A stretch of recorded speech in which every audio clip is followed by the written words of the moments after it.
In this video, I wanted to go over some of my options as I have two concerts that fall over the same date, and I kind of want some opinions on what you would do in my scenario. So the two concerts in question is Bring Me the Horizon on their massive headlining tour. If you don't know, on tour they're going to have Motionless in White, The Plot and You, and Amira El Feki, I believe is her name. Then I have Fit for a King on the other tour with The Animate, 1056, and Acres. So the main contrast is within the details, because if I was just picking off the bills, obviously I would pick Bring Me the Horizon and the rest because I like those bands more than I like the other ones. And if we're being honest, I've seen Fit for a King more times than I've seen any of those other bands besides Motionless in White.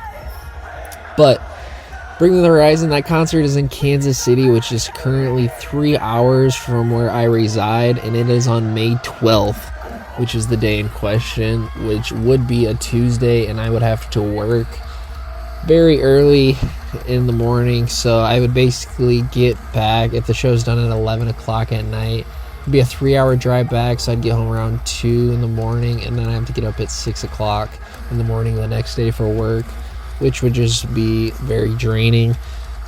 Fit for a King, however, is at a venue that is literally 10 minutes from my house, so I could literally just walk to the venue and walk home. It's not that big of a deal. I don't have to pay for parking or anything, which is also a factor I don't think about when I go to these concerts, is generally you're paying for parking or some type of other thing that you don't expect when you're traveling, such as like food and gas.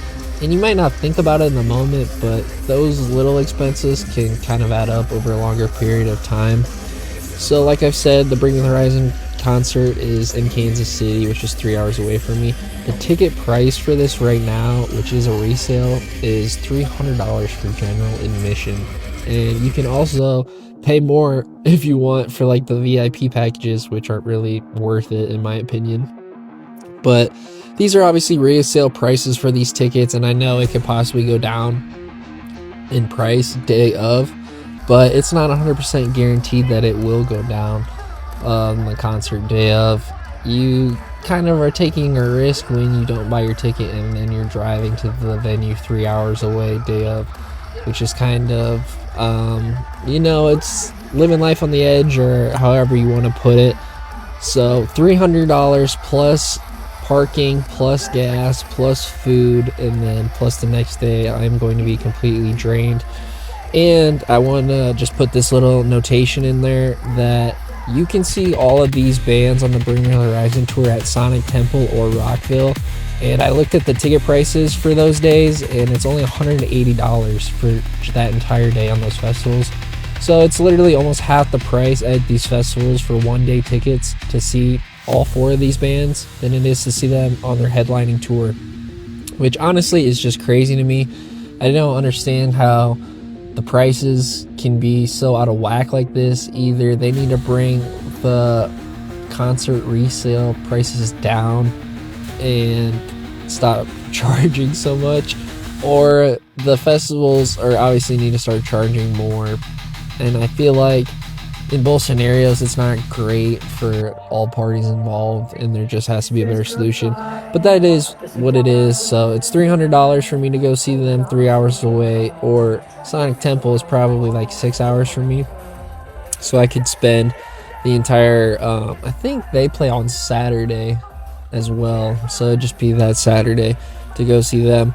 And like I said, Fit for a King, 10 minutes away.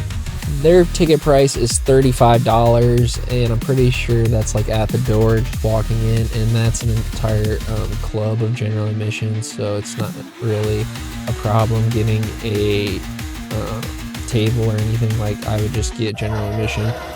And they are also offering a VIP for $115, so you could get all of that for $150, and then their VIP, you get a meet and greet with them, a Q&A, an exclusive poster, a signed set list, keychain, early entry to the venue, and the merch. So for half the price of the Bring Me Horizon, you can get the VIP and the ticket. It's kind of what I'm leaning towards. I am a huge Fit for a King fan. I just like the support a lot more. and Bring Me the Horizon is my favorite band of all time. So that is kind of why I wanted to go to that tour. The Fit for a King tour got announced after the Bring Me the Horizon tour, as the Bring Me the Horizon tour was originally the one I was scheduled to go to when this year started, and then the Fit for a King show got announced, and I'm like, oh, just a huge decision this year for me.